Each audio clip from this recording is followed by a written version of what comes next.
Hey guys, Lloyd here from ASM Scholarships. Exciting things happening today. We're about to jump on a call with Paulo Pita. Now, myself and Paulo played college together. He actually went in the draft and got drafted by LAFC. So let's see about his experience and hear what he's got to say. A dream. Say it out loud so someone can help you, like ASM. I'm Ernie Els. I represent ASM Scholarships here in the US. ASM is such an amazing company to be working with. All right, so obviously, Paulo, just wanted to kind of touch base the fact that you've gone through the collegiate system, playing at NCAA Division 2, Division 1. You've then gone on in the draft, gone to an MLS team, LAFC, and now obviously you're a professional soccer player. So let's dive into it. Tell me a little bit more about your journey, Paulo. Where did you start all those years ago? Where were you playing back in Brazil? Back in Brazil, I played for a club called Sport Club Internacional, which is a first division team back in Brazil. I was with the U20 team, but in the last 4 months of my contract, I got a call up for the first team, where I had the chance to play with big time players like Diego Forlan. Wow. And other good players. And then I come to the United States just to study English because my brother lives in San Diego. So I'm like, I'm just gonna get away a little bit and go to the United States and learn English and see what's up. That's when I met a head coach from a junior college in Virginia. He offered me a scholarship to play for him, but I had to take international test. It's called TOEFL, and Do you remember what you scored on the TOEFL? Well, yeah, that's pretty funny because I had to score like 80 out of 120, and I think my highest score was like 40 or 45. You made some exceptions then. Yeah. So anyway, I couldn't go to that junior college. That's when I was actually gonna go back to Brazil and see what was gonna happen. And that's when he put me in touch with Chris Grassi, at that time the head coach from University of Charleston. He was looking for a goalkeeper, and that's when he offered me a scholarship. And that's when you met me, right? Yeah. Went from playing with Diego Forlan to me. That's a big upgrade, right? Yeah, that's nice. But anyway, so I went there. I couldn't play my first year. Yeah. How would you describe the level from where you were at, obviously back home in a professional environment, to Division 2 men's soccer? It's different. To be honest, throughout my college career, I played like the summer league 4 times, and I had the chance to play against some professional teams for when I was playing for the US Open Cup. And I thought, honestly, I always had the thought behind my mind that the level wasn't that different. But then when I got here, I noticed that the level is different and the game is way faster. I think even playing Division 1 college, top schools, you still have a little bit of time to think and make a better decision.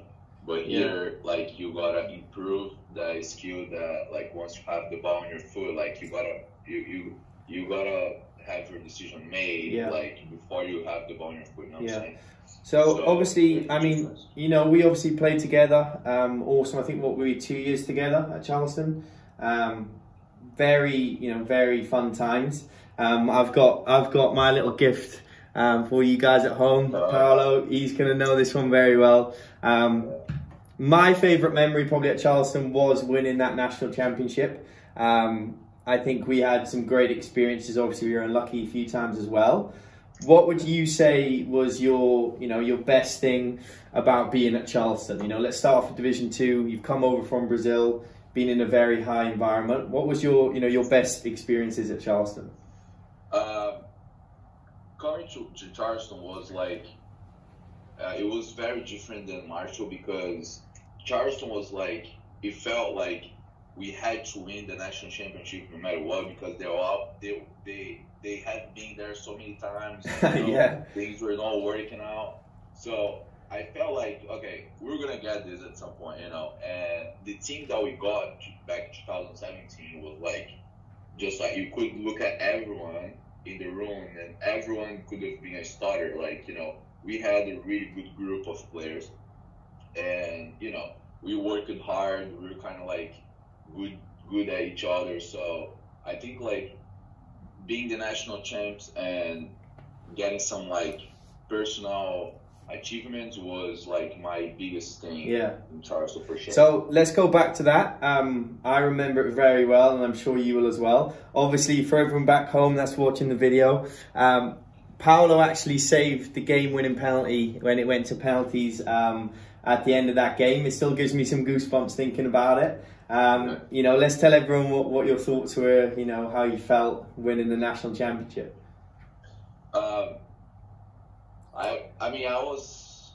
I tried to make myself ready for those big moments.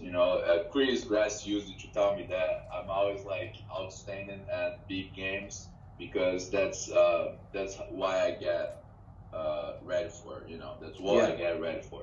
So that game was very like tricky, because Lynn is known as a very competitive school. They had really old guys on the team. They almost scored on the second half when the guy came 1-on-1 against me. So the game could have gone on different directions for sure. Yeah, for sure. Cold in Kansas, afternoon in Kansas. It was freezing, right? And then, I always try to. People say like, oh, like when you go to PKs, it's kind of like you're lucky, or like for the goalkeepers, and I don't see that way, because I don't know if you remember well, but I was always asking the guys to, take some PKs on me so I could, practice and, try to do better in the games. And that's what happened, So I knew when the game went to PKs, I'm like, I knew that was going to be my moment. I was ready for it. And actually, I would say like I got 10% lucky on that because Lee went to PKs on the conference final against Tampa, and on the semifinal game, on the national semifinal game against Rockhurst. So I got to watch them twice. PKs. So I actually brought a note to that game, and I was very fortunate that the guys that took the PKs went to the same side that I was. So perfect. That made, awesome. So obviously, national championship then on your belt. We came off that with a big buzz. Then obviously the move to Division 1 came about. I know Marshall, West Virginia, just up the road from Charleston, came knocking for a goalkeeper. What made you wanna make the move then from the Division 2 program up to a Division 1 program? Well, I always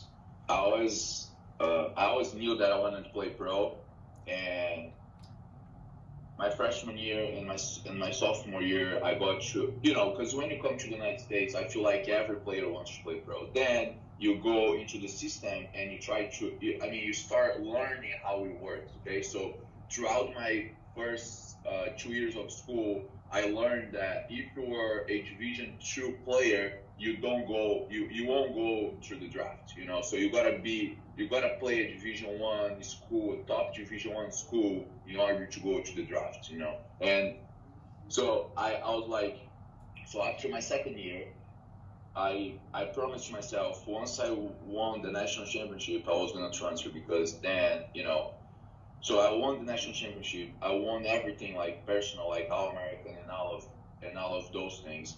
So I'm like, there's nothing else to do here, I won't have a challenge for next year if I stay here, so I need to move on. So that's when I actually committed to Coastal Carolina. Coastal Carolina University is a very known school. Like, they draft player every year. They're very organized team.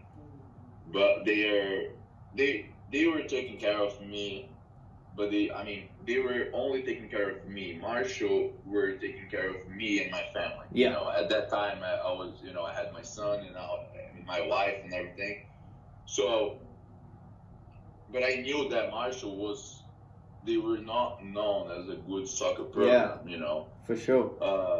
But then Chris Grassi was the head coach, and when he called me, I knew what's up. You know, like Chris Grassi is a very winner coach, and I knew he was gonna do something with the program. And then he told me he went there to win titles, and I trust him. And I'm like, you know what, I'm gonna take the shot. Do you remember? Do you remember what the record was at Marshall before you went there?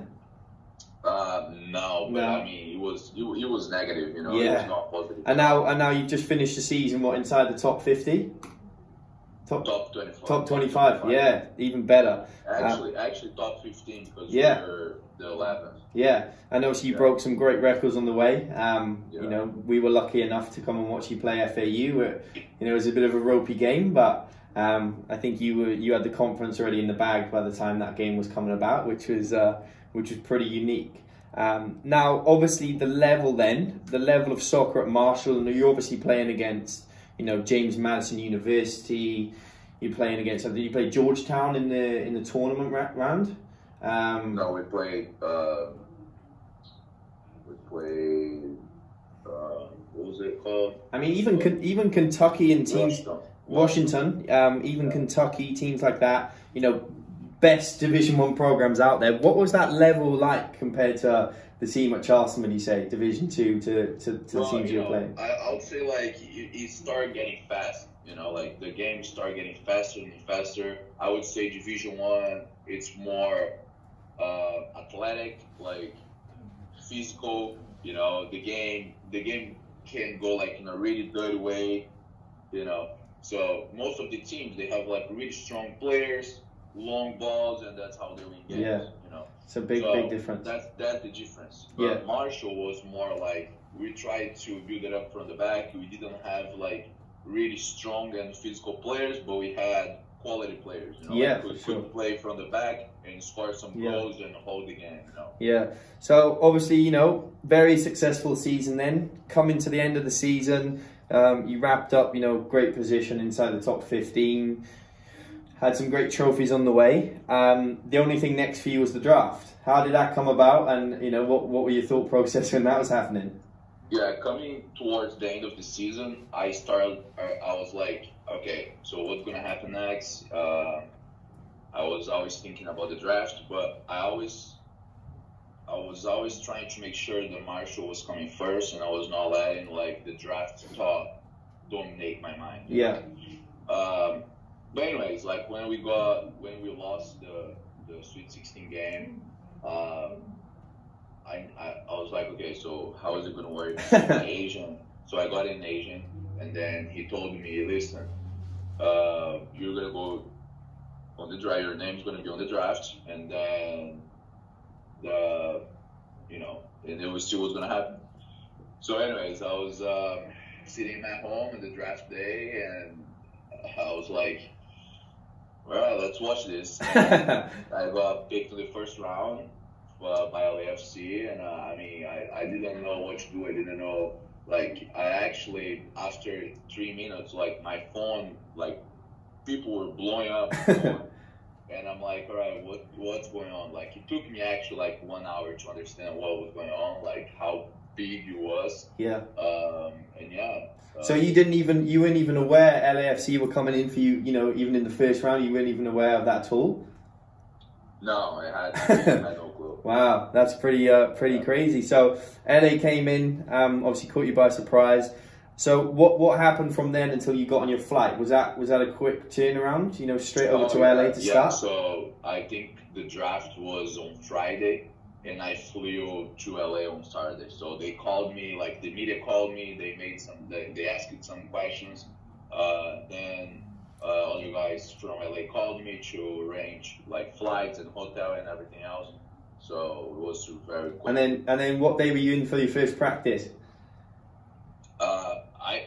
I was kind of like looking around, you know, like trying to understand what was going on. And actually, when I saw Carlos Vela, I was like, "Oh, this is real. This is a reality now." Yeah, so I'm like, "All right, let's get to work." And it was a very amazing month with them. I learned a lot, and actually, Braxton Vermeer, the Dutch goalkeeper, very experienced goalkeeper. I got to learn a lot from him, and actually from the other goalkeepers as well. So yeah, it was and now obviously, they've sent you out to North Carolina, one of the best USL teams, for a bit of experience. Obviously, a first-year rookie, which is still massive achievement. So I think now obviously the next goal for you is to work hard there and be back up in the MLS in the next few months or something, right? Is that the goal? Oh yeah, 100%. That's the goal. Honestly, I don't want to take longer than 2 years to get back there because I know how it works. I don't want to be that goalkeeper. That's going to be known as a USL goalkeeper. I want to be here for like 1 year, 2 years, and that's it. I want to go to the next level. Yeah. So everyone back home is going to keep an eye out. Paulo, back up in the big stage very soon. Yeah. Obviously, to kind of wrap things up. Then you've been from youngster in Brazil. You've gone to Division 2, won a national championship, gone to Division 1, won conference championships. You've been in the draft. You've gone to LA. You're a professional soccer player. What would you say, Paulo, your main tip is to someone thinking, maybe the US could be the best option for me? I gotta say, it's kind of like cliche, but you gotta trust the process. It's a process. It's not gonna happen through the night. Looking back, I faced a lot of challenges that I could have just said, you know what, I'm gonna quit. But I think those things made me stronger, and I kept going. People kept believing in me, and I would say you gotta work hard, you gotta grind every day, And like I said, I'm playing USL now, but I'm not satisfied. I wanna go back to MLS because I had the taste to what it is, the next level. So I'm happy here, very good team, very good environment, but I want more. So like I said, you gotta set goals. And once you achieve those goals, set a higher goal, and you keep moving, keep going. Awesome. So that all just leaves us to kind of wrap things up. Everybody watching at home, obviously. Paulo, if you were to do it again, who would you work with through the process? With you.